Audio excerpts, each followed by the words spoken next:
my friends Ambisinister and Gimme Dat Wheat for a special edition of the Melee Stats podcast for the 5 days of Melee. We're here to raise $50,000 for Direct Relief, a humanitarian aid organization currently focused on supporting communities that are suffering to COVID-19. So we really appreciate your time here. And how are you guys doing, Ambi and Wheat? I'm doing great. Thanks for asking us at the same time. Dude. It's very clear that we have not had a podcast in such a long time. Yes, it's been a minute for sure. But it And is so great being here, nonetheless. It's so great to come back after so long and do it in front of our largest audience ever, live. So I appreciate that. Well, I think a lot has changed too since our last deep dives episode. You know, we've started making films. We've continued to remain engaged in the scene, following net player results and whatnot. It really just feels like a completely different era for us as Melee Stats. But we're really happy to be here at the end of the year to kind of celebrate what's been going on. So before anything else, why don't we start talking about the winners and losers of 2020 in the rollback era? Where do you guys want to begin? Do either one of you want to start? Or Sure, yeah. So 2020 has been a wild year. 2020 has been a year that we have not seen anything like in Melee, and we're all learning to play it differently, right? No one would say that Melee's not around, but it's just different. So that means that some people are naturally going to do better, and some people are naturally going to do worse.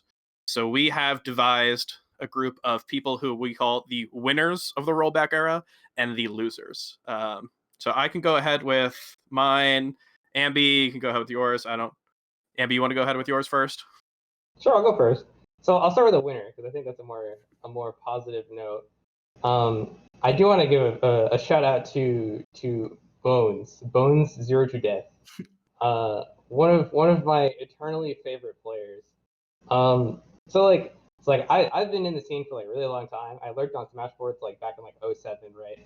And like anyone that's been on Smashboards for any amount of time, you've heard or seen Bones in action, right? The dude has like 30,000 Smashboards posts where he theory crafted for like 10 years all of these little situations, right?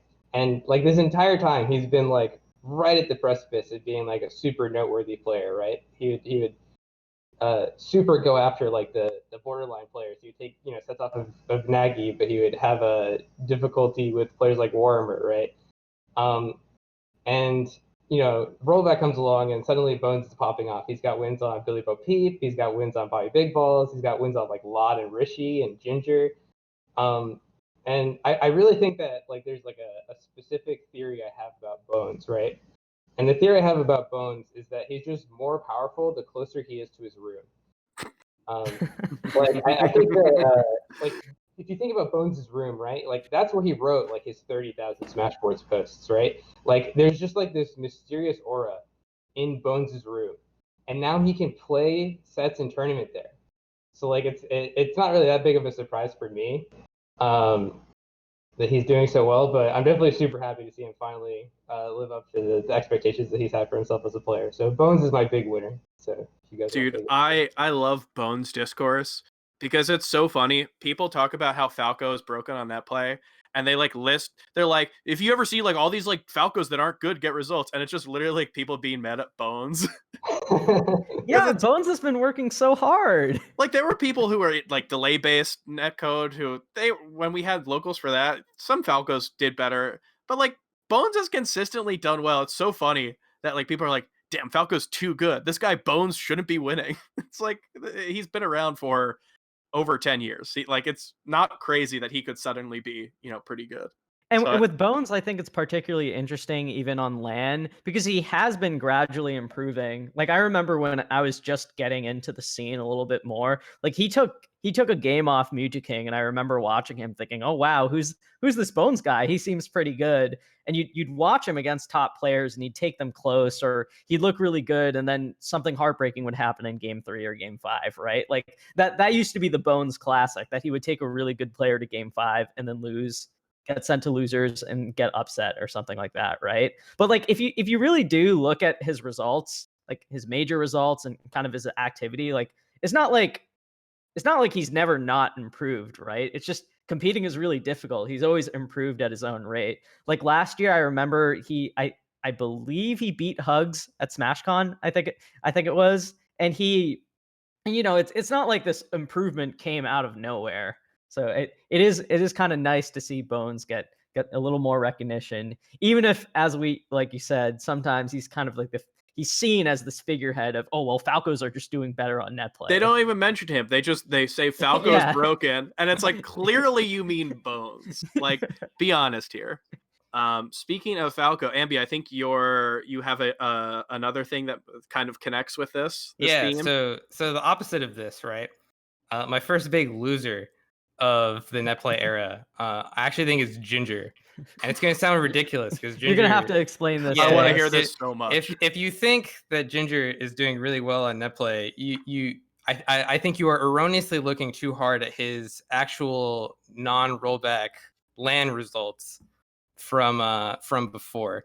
So if you think about this purely in the perspective of Ginger's performances before and after on net play, it's a real fall from grace, I gotta say, because Ginger was the completely uncontested world champion of net play before rollback came out. He was the number one player. He had a 99% win rate on the ladder. He was untouchable. He was beating master level players with Kirby. Just completely untouchable. And then rollback comes out, and Ginger starts losing sets to people like Axe and IBDW, Wizrobe, people who are not number one on net play. And now we have a new number one on net play who is totally just stealing Ginger's shit, right? He's doing the same Kirby bit, but with Roy. He's got his like 99% win rate. Like, I think that if you're Ginger, it's gotta hurt, right? It's gotta hurt not being the world champion of net play anymore. So hopefully we could see a return to form on net play once IRL results come back and all these people get off of net play. Ginger's it's such a funny case study because I think, like, if you look at it, would be ranked higher right now than he was before. He was like I think maybe a summer rank or something like that. He was like 18th or something, but he generally was like 20 to 25. And like now he's knocking on the door of top 10, but it's so funny. And like I love now, no ill will. He tweeted out and he said, "Oh, you're bringing this up." He tweeted out a poll. Come on. He tweeted out a poll and he asked his fans. And he said, "Am I top 10 on net play?" And this is like top 10 on net play, North American, right? Because Leffen and Amsa aren't playing. Hacks and Fiction were two top 10 players who didn't play net play. It's like, this is the path, right? He could be top 10. All of the stars aligned. And his fans are just like, don't know if I see top 10. I love the idea of like Ginger fans trying to balance like, the persona of reasonableness with their immense like love for Ginger. Like they can't lie to him, right? But they still gotta show the support. You're the fans. You say yes. When Mango says he's the greatest of all time, they say, yeah, I don't even know who else could be the greatest of all time. You just like lie to the person because you're so blinded by fandom. When Ginger asked if he was top 10, his fans were like, I think if you work really hard, you can Dude, his fans are so vicious. They're too honest. They're too honest. They're too driven by reason. Too sensible. Now, Eric, I have a question for you. So you put Ginger on your losers. What is the doc pick for you? Is that like a better or worse thing for his status as a loser? Oh no, I think the doc's awesome. I think a lot of people are hating on the doc. I think that's so ridiculous. Unambiguously good. I think Roy is so broken against space animals. I don't know, dude. Like I brought up Bones. I think there's one. I brought up Bones as a winner of net play. You see, Don't Test Me versus Bones, dude. I never want to play that matchup ever. Dude, that combo on FD, that combo he hit on FD with some like Scar and Ultima Scout stuff. That was screwed up. Like unofficial loser is definitely any spacey that has to play Don't Test Me. It's really unfortunate. How do you get out of that?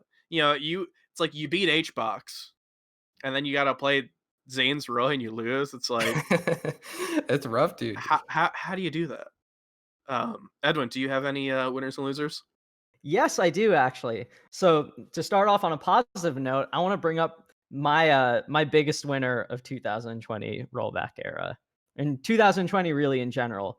It's a Philadelphia Jigglypuff player named Dawson. Okay, My man. but it's not for the reason that you think. You might think of Dawson as the man who won a 6-person local over Hungrybox, but that's not his biggest accomplishment of 2020. You might think of him as the guy who eliminated Hanky Panky from the latest net play event that he entered. However, that's not his biggest accomplishment of 2020 either. The biggest accomplishment of Dawson's 2020 is on November 9th, 2020, where he accomplishes the unthinkable. In the Melee ladder for the East Coast bracket at TMT, he finally beats Kem after I knew it, 22 dude. sets. I He didn't actually know finally this. beats him. And those 22 sets, by the way, those were only the ones that he officially counted. I asked Dawson about it before this episode. I looked it up in the Melee Stats podcast server, and Dawson said that he actually thinks that there might have been 40 sets in there that weren't counted in the database that he was using. Can you imagine what it's like to go to the same local, lose to the same guy every single week, and sometimes you don't even make it to him because you lose to someone else? You're only preparing for him, and it's just not enough. And the funny thing about it is, I asked Dawson of how he felt after he beat Kem in ladder, and he said it didn't feel like a victory. He said it felt like Kem was throwing to him. There were times in their rivalry where Kem beat him in a Jigglypuff Ditto. This guy, if you want to talk about someone having a soul read on someone, this was it. So for Dawson to overcome it, I think is truly for him, it is such a monumental accomplishment. You know, it's so funny that Kem Dawson is this rivalry in Philly that is so lopsided and was finally overcome in this really Philly's got a history of that. emotionally amused way. It kind of reminds me of this this other rivalry that happened also in Philly that was also, a double-digit number of sets in a row to win. I don't know. Have you guys I'm sure know of the Stango R2D rivalry, right? Yep. Have you guys One seen of my favorites. Have you guys seen the set where R2D finally beats him? It's so funny because it was 80 sets in a row or something ridiculous, right? And then he finally beats Stango, and then he just gets up and shakes his hand and goes on with his day. I was like, dude, are you kidding me? I would be jumping up and down, but I guess it's just a Philly thing, dude. I think there's something so beautiful about just getting relentlessly farmed by someone over and over again, and then finally breaking the streak. Because that's kind of like a do or will anything change moment, right? Maybe this is the moment where your rivalry turns the other way, and you start going back and forth, or you turn the corner on someone. And sometimes it's just a blip in a larger trend, and nothing changes much. Anyways, that's why I picked Dawson as my biggest winner. Can I say, when you open your mouth to anyone, right, in the Melee scene, and you say the ultimate winner of 2020 Melee, if you ask what you're going to say, it's going to be Zain, right? Right. Zain is clearly on a level that we have not seen since Hungrybox during the last half of 2017, or Amon in the first half of 2017, or Ken. And yet, you are here telling me that Zain's run of exclusively first place, except for one turret or a second, is better. Doesn't mean anything, because that's not the same as Dawson beating Kem. And you know what? I believe you. Well, Zain won Genesis 7, so I mean, no, it's actually Zain was my second choice for my second choice, right behind Dawson. Best players of 2020, Dawson, and then coming in second is Zain. Yeah. So a close second, but a definitive second. Definitely second. So for my loser of 2020, I wanted to just, and I'm really stretching the interpretation of loser here. Maybe not to Ginger level extremes, but I just wanted to say that literally anyone who is good in Europe, I am so sorry, because heading into the year, I really thought that Europe's mid-level, everyone kind of beneath AMSA tier or so, I really thought we were going to see an explosion in talent. They're also good. Yeah, they really.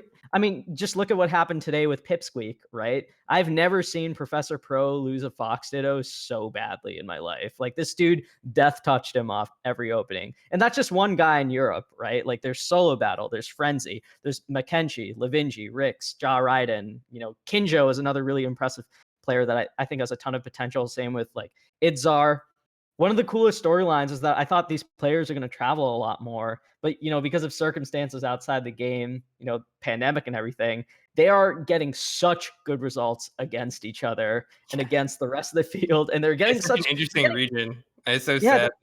No, they're they're getting getting recognition. they're getting like Ja Raiden is beating Prof multiple times, but like no one in the It no one just in the doesn't broader communities, it just doesn't no one's matter. paying attention. Because if It's you just- don't already believe that Europe is good, right? If you didn't come into 2020 saying that Pipsqueak is going to pop off, Solo Battle is going to pop off, we're going to see like those two players were literally my players to watch out for in 2020. I At got the end of the- robbed, yeah. dude. at the end of last year, I said that I was confident that they would be top 100 this year. If you didn't come to the year like that, you were seeing these like people, and you're like, damn, I guess Prof doesn't has it like he used to, right? Like, what's up with Prof? Like, that's how you look at this. Watch, You're like, dude. damn. Yeah, it's Prof's like no, lit- dude, they got a lot better. Yeah. Dude, it's like it the whole doesn't matter. Smash community. The whole history of the game has been like this. Like all the way back to like Genesis 1. Like people were like, "Oh, dude, Armada, that guy won't make top 32." Like he's just making combo videos against people who don't know how to DI. Yeah, they can't DI, no DI. And then Armada like dropped that one game to What is Fear and like Phil's in the background of the recording being like, "You can't even beat unranked SoCal Cannons. You can't beat Music King." And then like he beats Music King in the same tournament. It's like that's how I feel about Europe right now. It's Yeah, like people we're who all aren't just in the Phil. yeah, like yell people at who aren't Europe. in the know. Yeah, people who aren't in the know are gonna see like Kinjo destroy Frenzy and Falco Dittos, and they're gonna be like, "Oh man, like it really looks like Frenzy fell off." It's like no, like everyone got really good.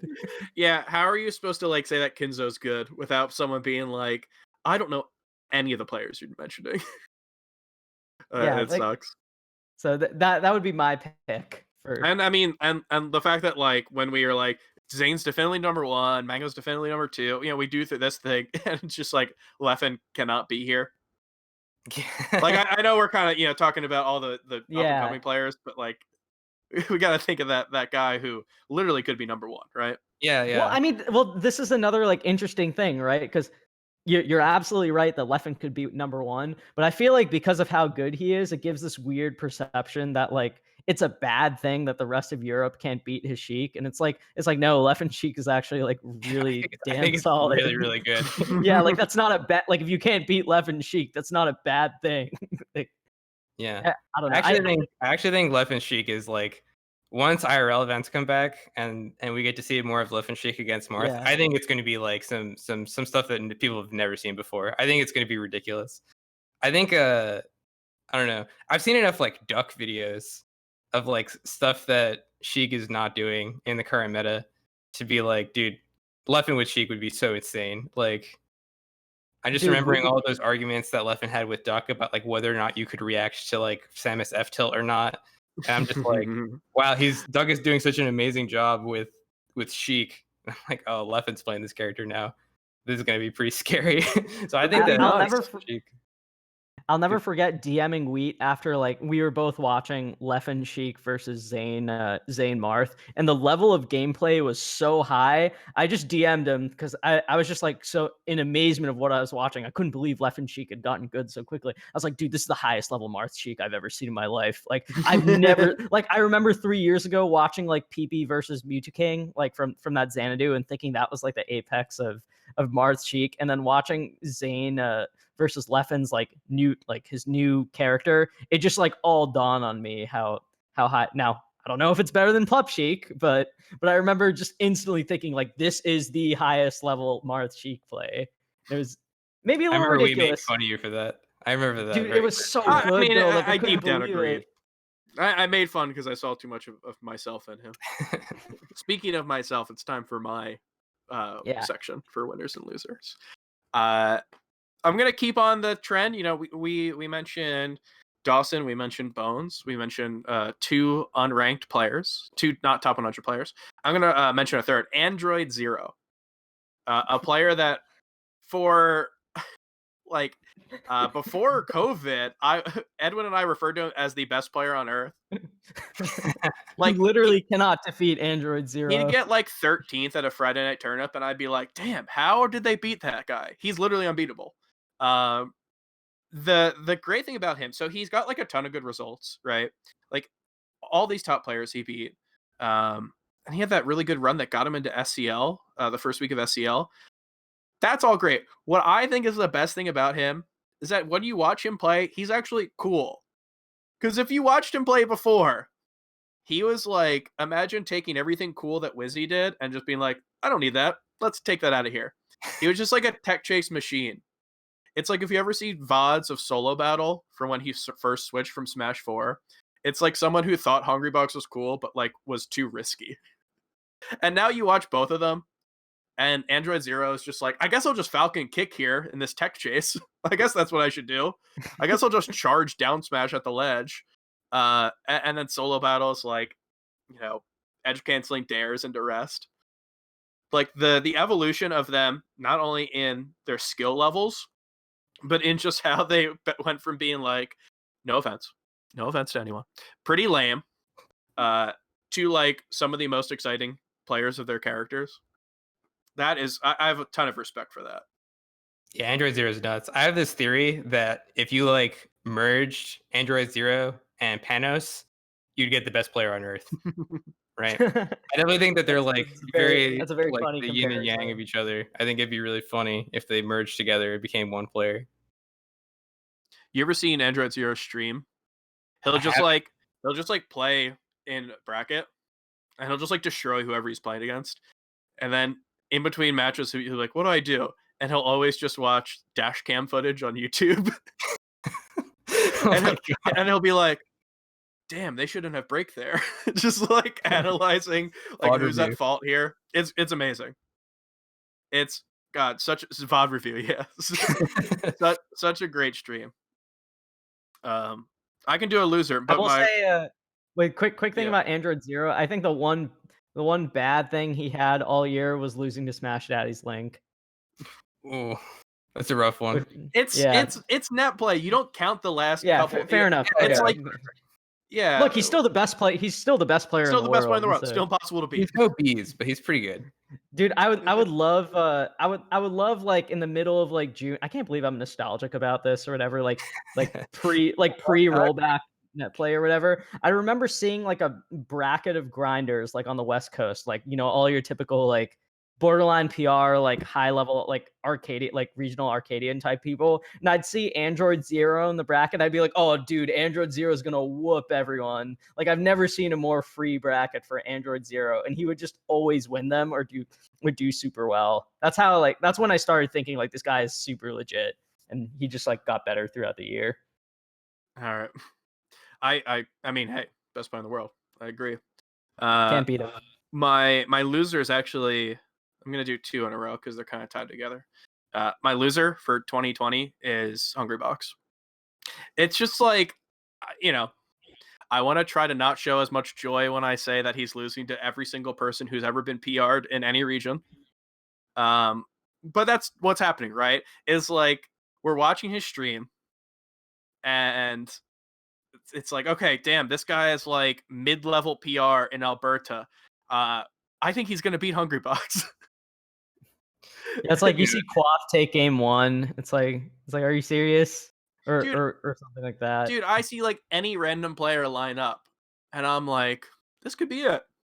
It's like Polo versus Hungrybox, and I'm like, tough one for HBox. He's got lemon juices in his path. Yeah, he's got lemon juice is a great scary if player. He beats lemon juice, he's got Game Boy Junior after. This is a hard bracket for him. Hard bracket for he's getting third at Wichita. Yeah, dude, like, it's so crazy though, because like he'll go from that, right? But like you actually pointed this out pretty well. When you saw his summit pool, you're like, oh yeah, he's gonna beat everyone in this pool. 100%. That was the freest prediction I could have ever made. I should at the same time, like I should have gone to Vegas. I should be on a yacht doing this podcast right now because I knew that he was going to win his pool. I was so confident he was going to go through the entire thing. It's all based on proving someone wrong, right? Like, he is one of the best players of all time. That is undoubtedly true. He is possibly, he could be the GOAT in a year or two. And yet, if you had to ask me what drives him, it's just proving idiots like me wrong who like make predictions and be like, oh, I think he's gonna fall off. Like, it's so clearly based on that. And the second I saw Mango tweet that he shouldn't have been invited, I was like, oh, it's over. Like, You were convinced that he was going to win the whole tournament. I remember you were panicking. Yeah, I wasn't panicking. we was You were so like, dude, Hungrybox is confident. going to win. I knew he was going to win his pool, and I thought that if he played IBW or Zane or someone like that, I thought he would lose. But I said, if he plays Mango, he's winning. It's like the one person who this is going to work on. That's so nuts, dude. That's like night and day. And that fills in my next winner. My next winner is Hungrybox. Right. It's for that reason. There's no way that you can talk about Melee without talking about Hungrybox, right? It's like even the people who didn't want him to win when we were having majors, even the people who rooted against him every single thing, it's like monkey paw situation. Like, here it is. Here's him losing, and now we got to hear about it all the time. And guess what? We're never safe. Like, he's a winner because he could win at any point, but the real reason is he is now like the third biggest streamer in Smash. I'm counting Ludwig as a Smash streamer. Sure. That is nuts. He is dropping pizzas on the floor. His YouTube channel is popping off. His YouTube channel is popping off. He's dominating the content game. Put a couple soundproof things. Dude. I'm worried about his heart rate. I'm worried about his neighbors. Like, they're hearing every time a character gets announced, I'm sure like any dinner they have is ruined because like 4 blocks away they just hear. I will say it's very strangely not just entertaining, but it's very joyful watching Hungrybox pop off alone in his room on stream. When he used to do it at majors, I would sincerely get upset. It's so different. It's so different when it's in his room. I'm like, this is so funny. I love this actually. Yeah, he, like he's alone. Pillow. He's alone. He's got like the chat comments on the screen and everything. It just hits different. I can't explain it. I just want to know like how long it continues. You ever see him when he like, it wins a game 5 situation with Zuppy or something like that, and he just like darts off screen? It's like, where does that stop? Does he like dart off screen? I don't think it ever does, dude. I think it was. You think he just like cycles all the way back in? Like he doesn't get to the hallway and he just goes like, okay, that was close.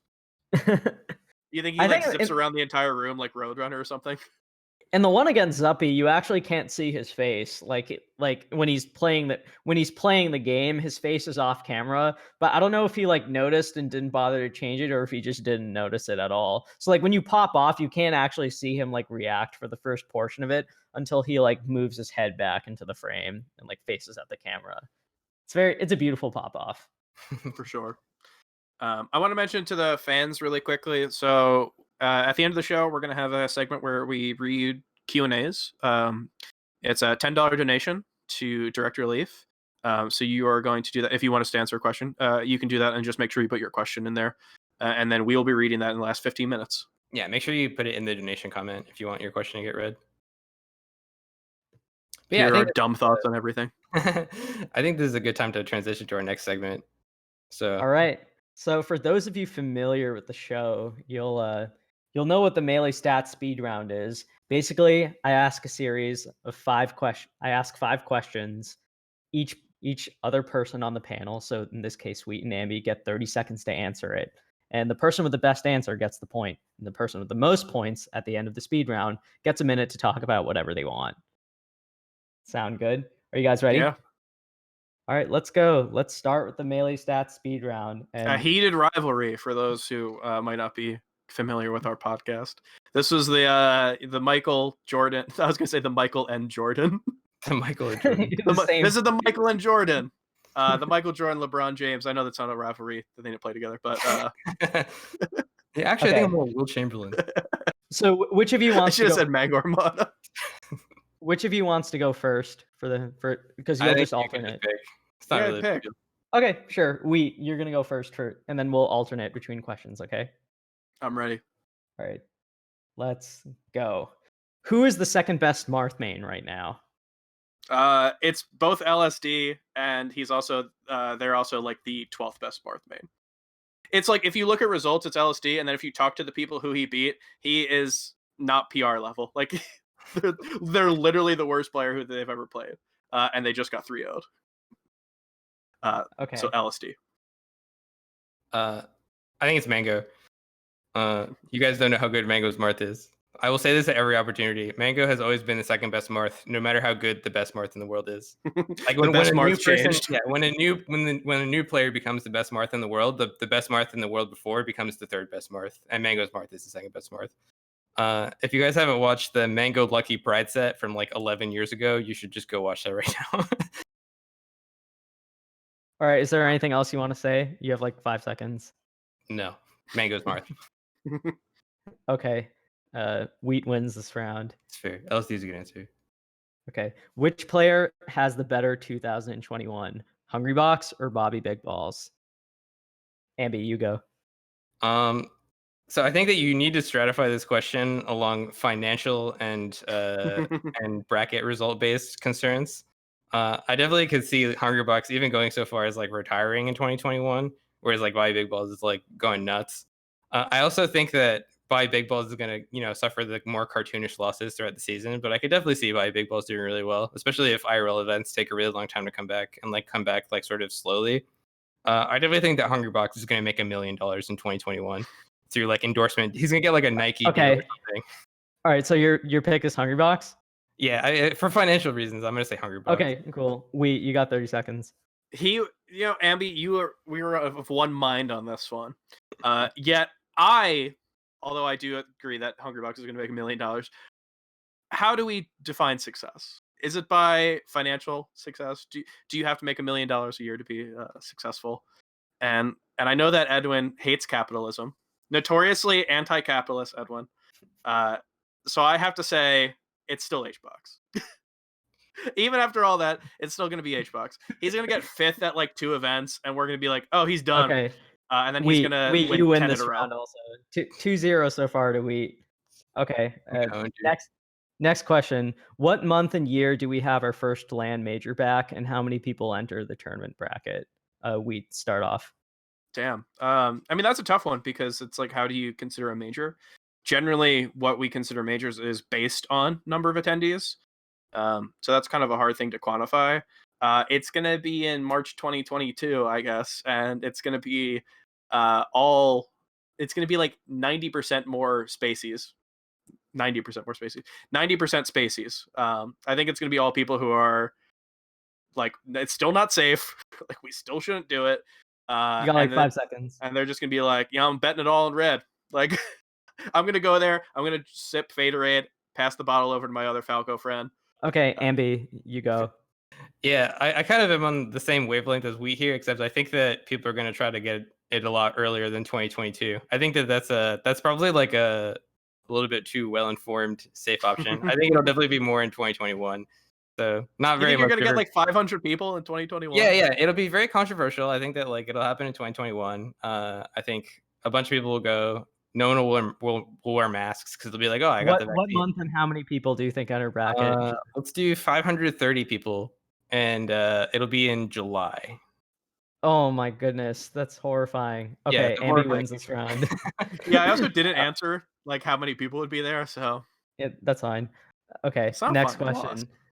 If you could send Android Zero back in time, what is the most recent super major event that he would be considered the favorite to win? Ambi, you start. The most recent, I think Android Zero would win the Big House one. I don't know if that counts as super major or not. I can't really think of anything larger than the Big House one that I would really, really consider Android Zero the super favorite. I'm definitely like very like old school melee pilled. I definitely think that they're really good. I think that, I don't know, looking at Dreffin, I think by itself makes me think that people from back then are still going to be really good. So I think the Big House one is my answer to this. Okay, you go. So I didn't realize we are going to be so Android Zero centered, but I'm actually going to pick something that he attended and did not win. which would be the most recent Super Major itself. I think he would be the favorite to win Genesis 7. If you were to send him back now, with what he has learned in the 9 months of the pandemic, I think if you send it back now, I think he's the first seed. And I don't see a way that Zayn takes a game. Okay, if you well- watch Android Zero play, I think it's people aren't Well, even going to watch. They're going to be like, "Oh, he's going to win. Why even Well, go?" that's just so obviously wrong.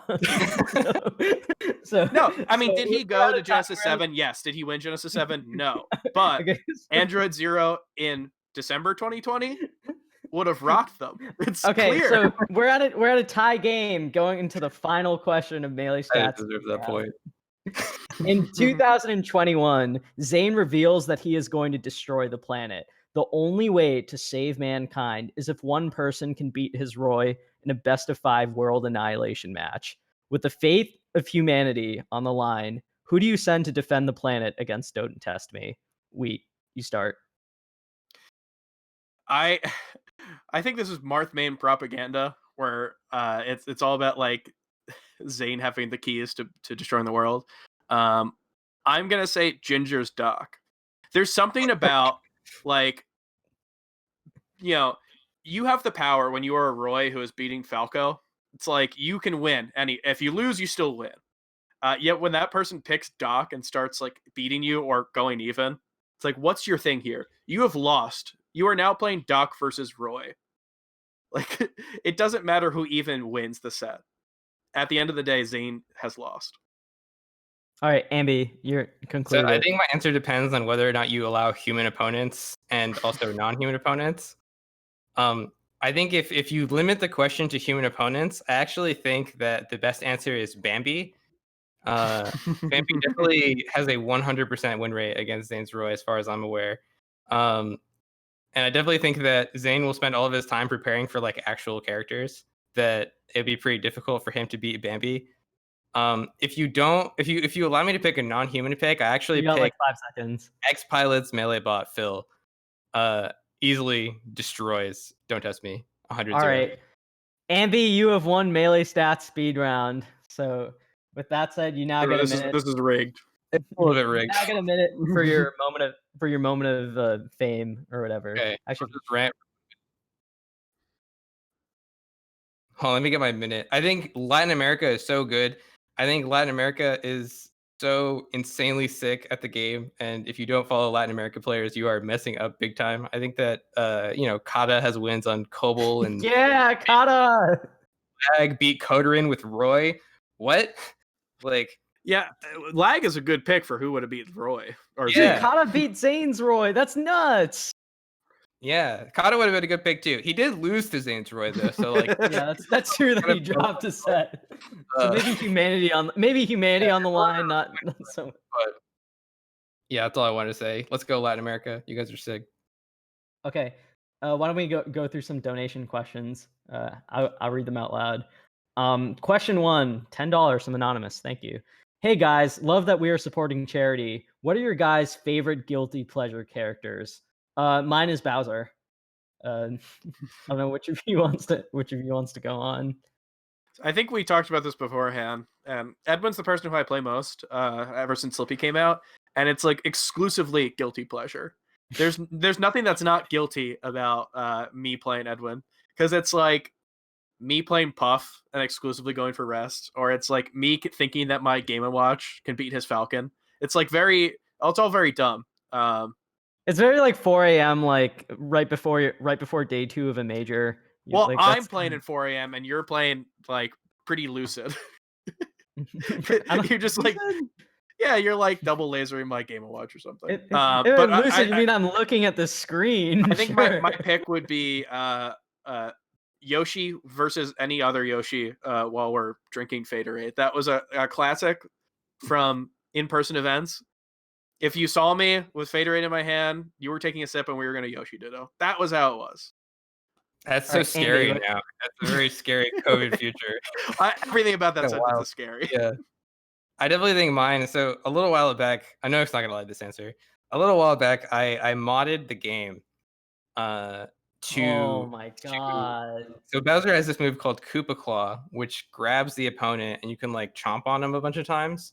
I modded Dude, the I'm game. not playing your wobbling I modded the Bowser. game. I modded the game so that the timer never runs out and you can wobble with Bowser. And I've been trying to get Anoke to money match me for like $20. I'm not playing your wobbling Bowser, dude. Bowser was wobbling. He would destroy me. It would not be close, but he's been dodging me for like the last 3 years. Definitely Bowser with wobbling is my answer to this question. All right. Nobbling is what it's called. Nobbling, clobbling, nobbling, whatever. Okay, so Like question clobbling. 2 from Shoto NC. What would your dream top 8 for Ludwig's LACS 3 be, I guess? You guys are awesome. Thank you. I don't know. Like, is there such a thing as a dream top 8? I feel like the kind of stuff that we watch is usually like top 64 right before. Like we sort of like, if you've seen enough top 8s, you've like seen it all. You know, I don't know if I would have a specific dream top 8. Yeah, I mean, do I you don't guys? know. Like we've talked about how the coolest thing is like round 2 pools in a major. When you like Yeah. everyone's playing each other and you're going around and you're like, Dream's taking Spud to last game. It's like and Yeah. then someone else is like, oh, like this is it's like the coolest thing ever. It feels like you're like living history. And something about like top 8s feels so restricted. It's like only this many people can win. And then you look at it and like reality sets in. It's like, okay, out of these 8 people, how many can actually win?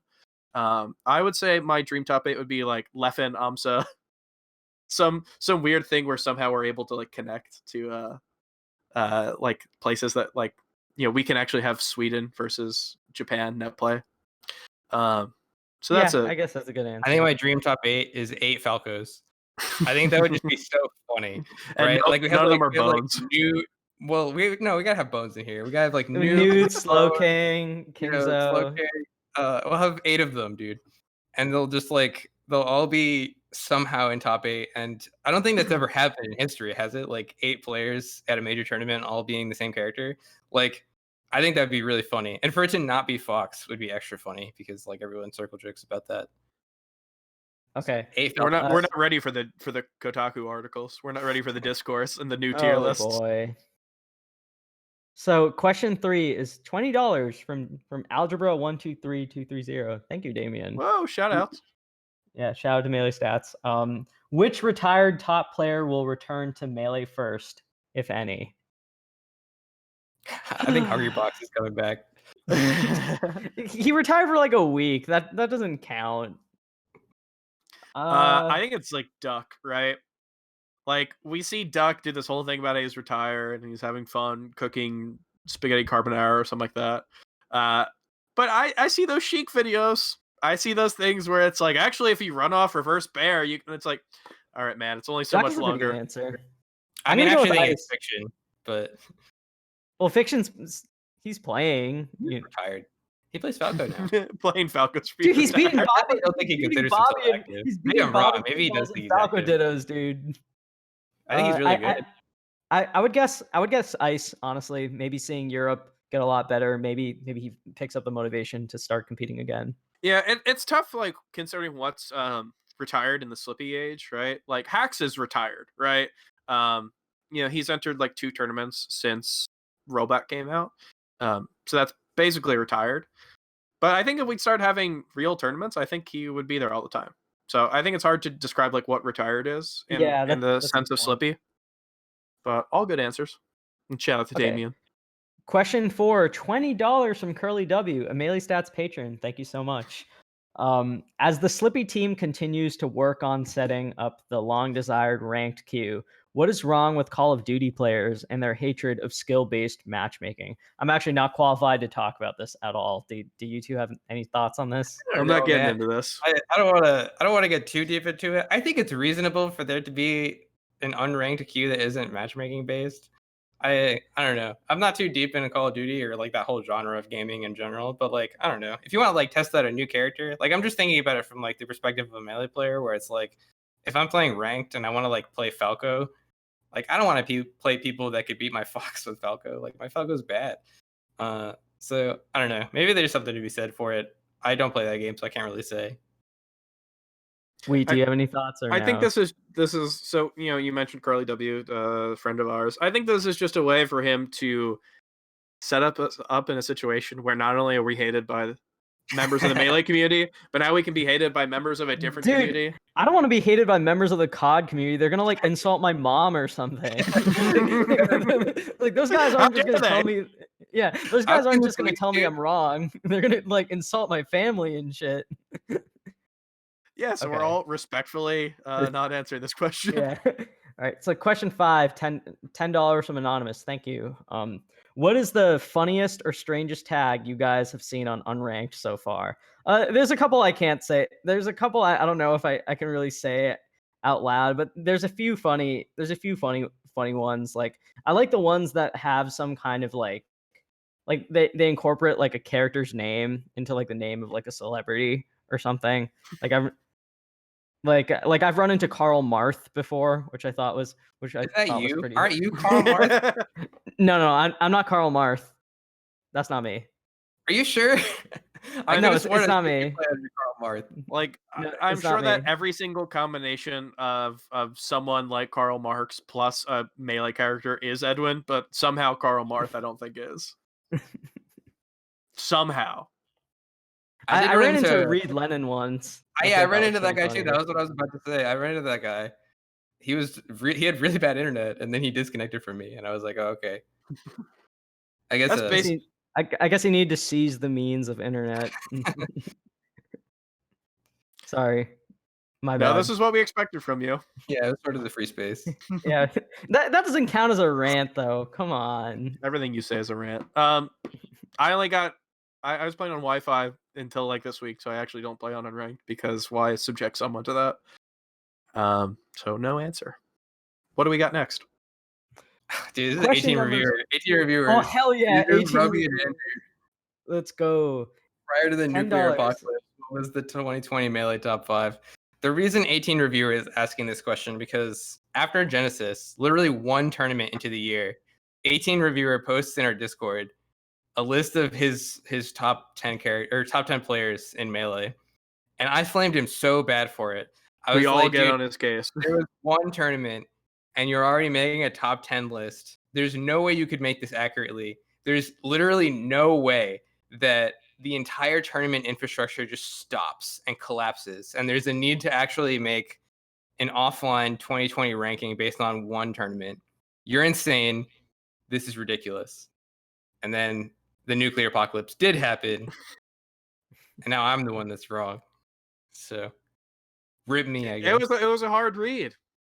He really did. Look, I respect that. People talk about the rest read by Mango at Genesis. The best read by a Puff player was 18 reviewer saying in like January or February of 2020, he's like, this is how it's going to be. We're not going to have any more tournaments. Dude, Yeah, we gotta start 18 thinking about it. Yeah, dude, 18 reviewers like geopolitical instincts is the real like that. I love 18 reviewer. Great poster.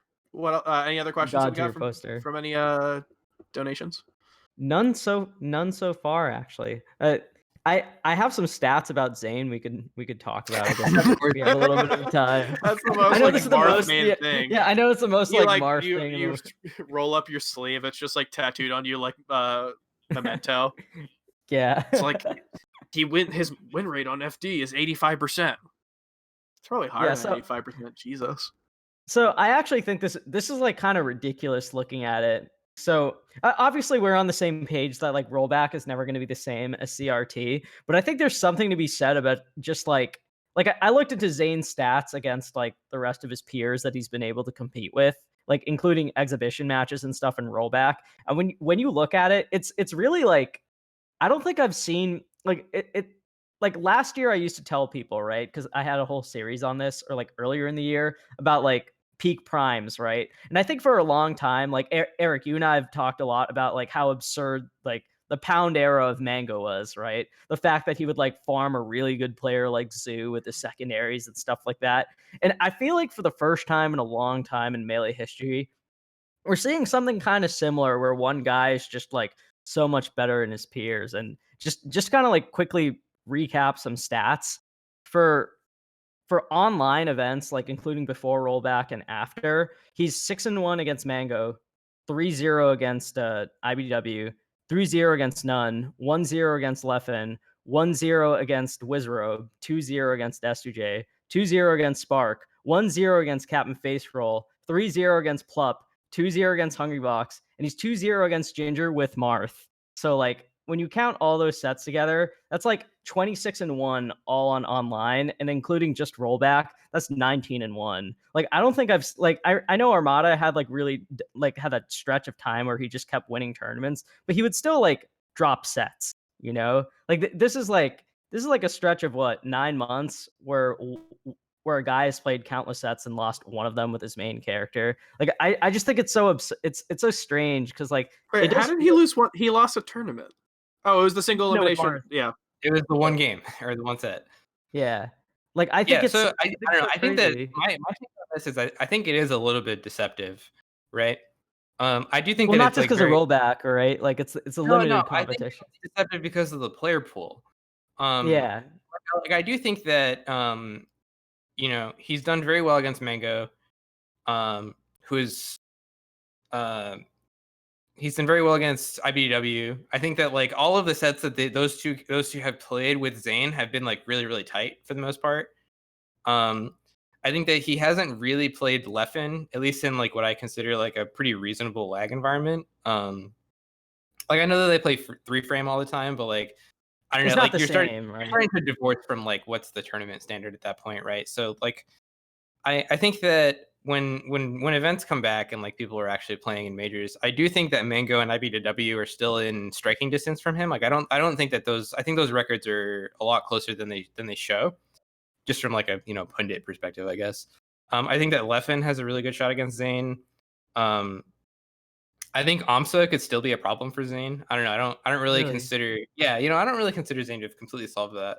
It depends on like how Amsa's doing. I don't really know. We haven't heard much from that guy in general.